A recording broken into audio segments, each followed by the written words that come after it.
বুঝতে পারি না রাস্তাঘাটে দাঁড়িয়ে বা কোনো রেস্টুরেন্টে গিয়ে চাউমিন খাওয়ার কি মানে। এটা তো বাড়িতেই বানানো যায়, সুস্বাদু আর খুবই ভালো খাবার। মানে নিজের হাতেই বানানো যায়, আর যেটা বানানো যায় না সেই খাবারগুলো খাওয়া উচিত। আমার মনে হয় এটা, তোমাদের কি মনে হয়? আর দেখো চাউমিনটা করছি, এত সুন্দর হয়েছে, দেখেই খেতে ইচ্ছা করছে আমার। মানে বাচ্চার জন্য বানাচ্ছি, ছেলেদের জন্য বানাচ্ছি। তোমরা কিভাবে বানাও?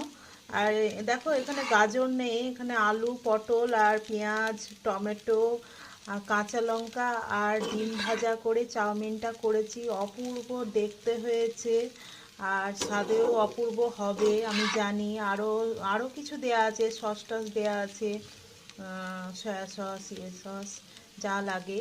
তোমরা বাড়িতেই বানিয়ে খেও, খুব খাটনির কাজ নয়।